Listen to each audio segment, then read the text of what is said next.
Welcome back to the Global Startup Movement. I'm your host, Andrew Berkowitz. Thanks for tuning in. I really can't express my gratitude enough to the thousands of you who let me join your commute every day, your workout, or really wherever you like to consume your podcast. Today we have a topic that I'm extremely passionate about, building innovation hubs in Africa. Our guest today, Lukonga Lindunda, is the co-founder and executive director at the BongoHive, which is Lusaka, Zambia's innovation hub. Lukonga and his team at the BongoHive provide a range of startup programs, workshops, and events, all focused on making Zambia Africa's next hotbed of innovation. We had a really great conversation on really the founding story behind the BongoHive, how he secured sponsors, and got it off the ground. So without further ado, here's my conversation with Lukonga Lindunda, the co-founder and executive director at the BongoHive. Entrepreneurship has become a global phenomenon. Uncover the stories of entrepreneurs and investors worldwide, from sub-Saharan Africa to Silicon Valley and beyond, here on the Global Startup Movement. Now, here's your host, Andrew Berkowitz.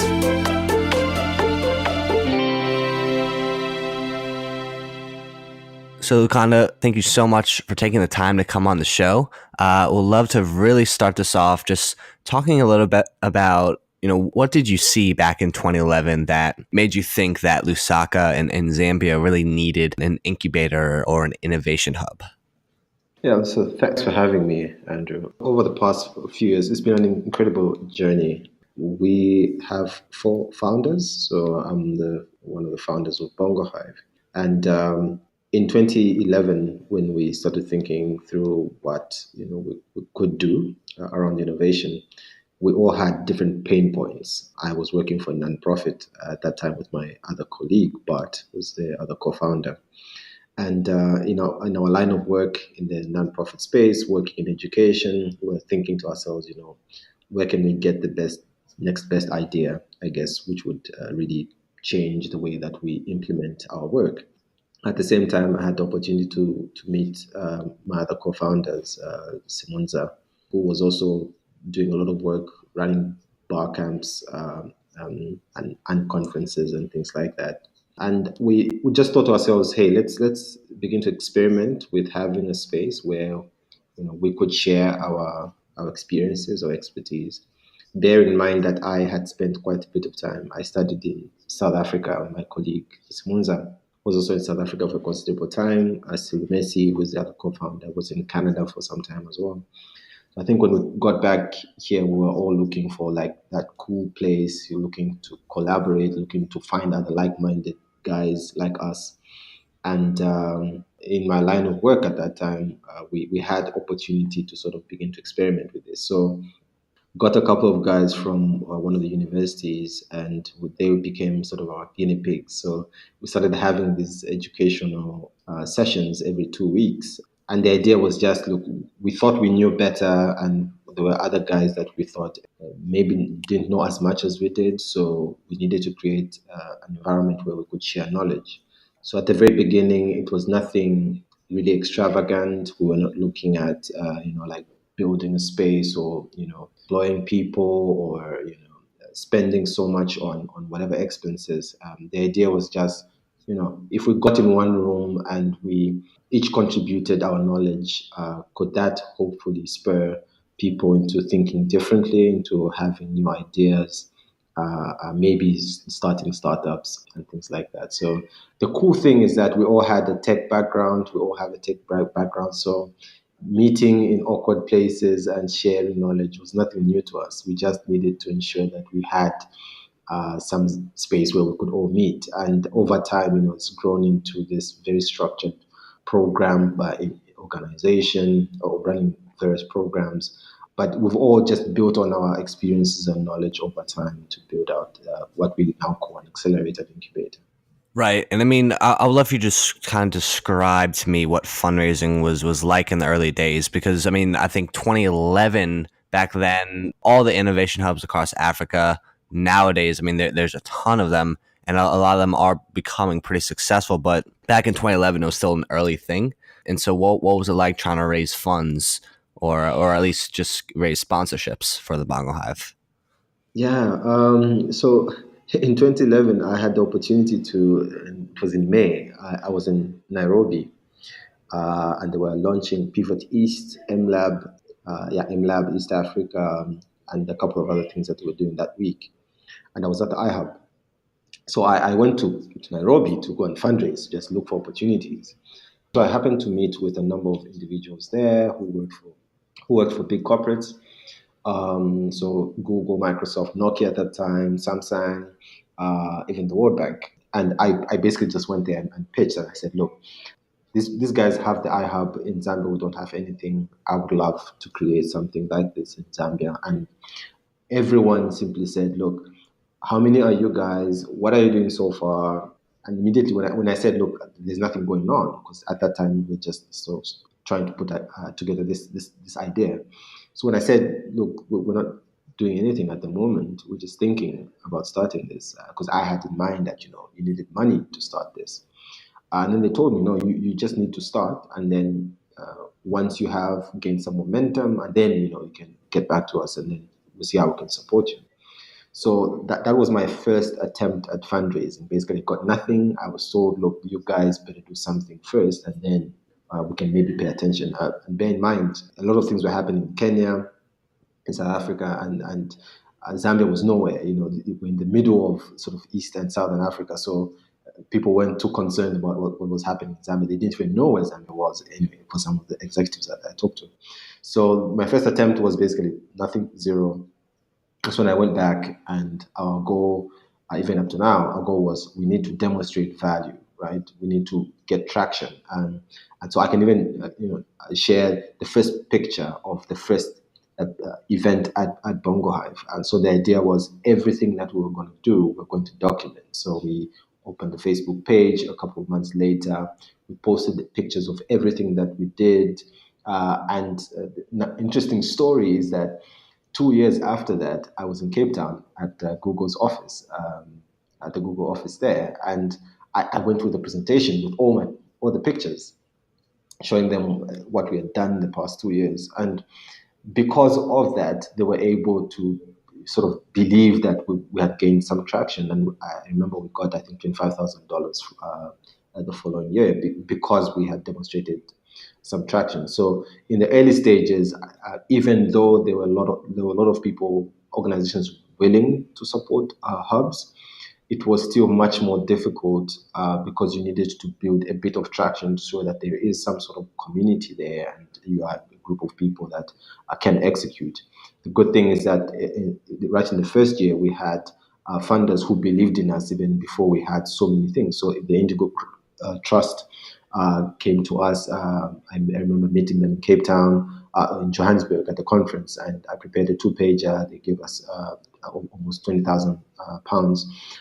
We had a local philanthropist who was amazing. She gave us about £15,000 in the first year, because she found us actually training people, actually helping innovators at that time and sharing our knowledge, and she believed in us and gave us money. So in the early stages, there were organizations outside Zambia, in fact, outside Africa in some cases, who believed in this whole movement.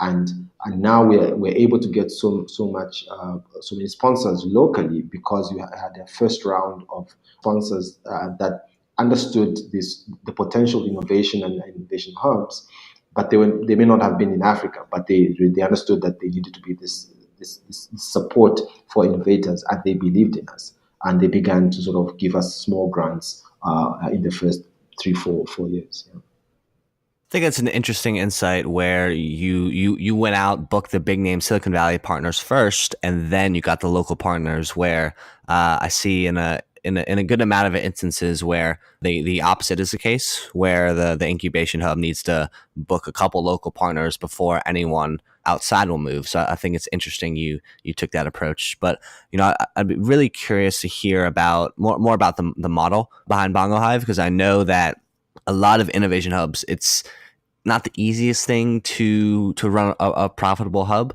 And so I've seen some launch training programs, courses, accelerator programs. I think there are a lot of different ways to do it, but I'd be curious to hear how you think about it.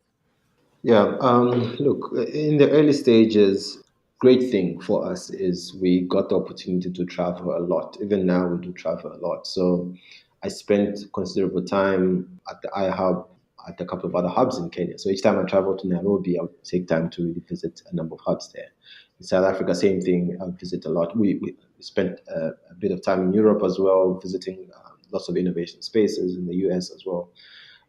So our model really picks on sort of best practices across the world. And so what works for us locally, of course, cannot work for others, may not work for others in another country. So what we decided for us is to focus on the needs of the local ecosystem. So in the early stages, we were very open. Basically, people would walk in, have access to the internet, would have lots of events, lots of speakers come through for different topics. And after 3-4 years, we had gotten so much traction that people, we had hackathons. People were attending hackathons, coming up with ideas, but we didn't have a support system beyond a hackathon, beyond an event. So yes, I motivate you to start a business, and then like, how exactly am I going to support you to actually start a business? So we reached I think critical mass where we had lots of people who were interested in the next stage, and we didn't have it. So we then decided to create more structure around of whatever we're doing. So we doubled down on events, but we created amazing programs. We have 3-stage programming right now. So people can come in at idea stage.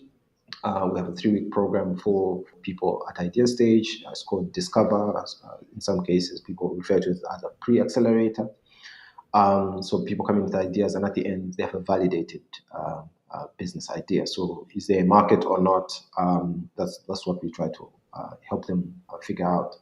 We have an accelerator program which runs for 3 months, and it's great for people who have a product already in the market, that we can really increase their footprint in the market and accelerate their growth.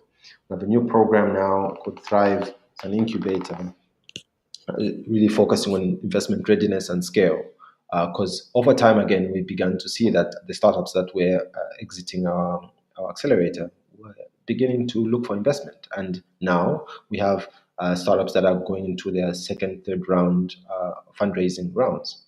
And so if you look at BongoHive 2011 and BongoHive now, it's almost like 2 different organizations, but actually it's just evolving to meet the needs of the entrepreneurs that we continue to work with. So some may have come in just to attend an event a couple of years ago and they decided, hey, let's start a business. Or maybe they came out of a hackathon, they started a business, and now over time they've raised money. And we've had to create programs that basically address the different stages of these businesses. Right. So I recently read an article that talked about your partnership with Liquid Telecom. It was, I think, particularly focused in the gaming and Internet of Things space. And so I would love to hear more about that community in Lusaka, and just, in terms of the niches that you think are thriving locally, what would you say those are? Yeah. So the partnership is quite forward thinking in some areas. So gaming, for example, has been also very interesting for us. We had a team, one of the startups from BongoHive is called GEM, GEM. So they are sort of an esports team, one of Zambia's, if not Zambia's first esports team. So they went over to Kenya to compete in gaming event, and they came out winners. And so, a couple of years ago, we wouldn't have believed that there's potential for gamers, but with esports and all these opportunities that have come up, we actually have startups now that are looking to build esports teams and also like really make gaming something that generates revenue and not just sort of a sport or a fun thing to do. And so we've had gaming communities that have come up for competitive gaming with good prize money. There's a lot of potential there, and what we're seeing now is sort of the switch to having corporates sort of support these types of initiatives, because it's not just for fun, but also the huge markets there in terms of, especially for ISPs, in terms of how gaming can really drive more data use and things like that. So it's been a nice shift the past year and a half, probably 2 years, in the gaming space. In the IoT space, not as much growth, and understandably, gaming barriers to entry are not that high. For IoT right now, maybe it's a knowledge issue, and also applications. Where can you use this much more easily? So things are progressing, but not as much as maybe we would expect. We, in fact, had scheduled one of our programs to sort of take in IoT startups, but we had to rethink that, because there is the market at the moment, the ecosystem is not yet strong enough, I think, to take on sort of IoT entrepreneurs or startups. So the opportunities, I think, are there in the different, could call them themes or sectors, over time, and some are progressing much faster than others. But the partnership with Liquid is really great. Just so we can get more corporates as well jumping into the space and seeing the opportunities that, at least strategic, they may not be benefits in the 1-2 years, but in 5 years' time, the landscape will look much more different. Right. I mean, I guess one thing I would say is that I think IoT is something that's super early in most ecosystems around the world. I mean, there are definitely outliers like Tel Aviv, San Fran, where it's much more developed. But I would say that I think IoT in particular, there are a ton of opportunities to solve a lot of different problems in Africa, especially when it comes to farming, and really the efficiency and effectiveness of farmers. I think there's a lot that IoT technology can come in and have a big impact on. But one thing I'd be curious to hear about is really the concept of youth entrepreneurship has become a sexy thing all around the world. But what is the sentiment in Lusaka towards the more senior employees and people that are probably our parents' ages, right, leaving their jobs to launch a startup? Is that something that's still super taboo, or are you finding it happening more and more? Yeah, we've actually changed our focus over the past few years, and like you said, focusing on youth entrepreneurship, it's great. It's interesting. It's sexy as well. But over time, what we've discovered is it's best not to actually say it's youth entrepreneurship, but just to support entrepreneurship. I think that there hasn't been enough support to entrepreneurs in Zambia and in many other countries. And so there are opportunities for all types of people from all types of backgrounds and ages to be involved, to enroll and get the support they need in hubs. So they don't necessarily need to be youth friendly hubs or youth innovation hubs, but they're just innovation hubs that support potential ideas, potential entrepreneurs and businesses. So we don't call ourselves a youth incubator or youth entrepreneurship hub. In fact, in one of our programs that we are running now, in the pre-accelerator, I think half of the participants are actually over the age of 40. And so it's great. What we've seen over time is, of course, young people are changing jobs quickly. They are jumping out of jobs and starting their own businesses. And generally speaking, for older employees, there are many more challenges. We see them starting businesses once they retire, once they get a bit of money, and they feel that they now have the time and maybe not the energy, but they have the time to sort of explore new opportunities. That's when we see them jumping into businesses once they retire. But now I think with the whole shift, with a lot of focus on young people taking risks, we're seeing even more older people begin to take risks because they're seeing more examples of people that are becoming successful because either they left their jobs. So I think it's a case, especially for Zambia, we're seeing a lot more people jump into entrepreneurship, not just because they retire, but because they see this stress of going for work every day, and they see opportunities. They see other young people who are jumping into this and they're becoming successful, and it's just a question of why not? If kids can jump in and and they're doing great, or young people can jump in and doing great, why shouldn't I? And so there's a gradual shift.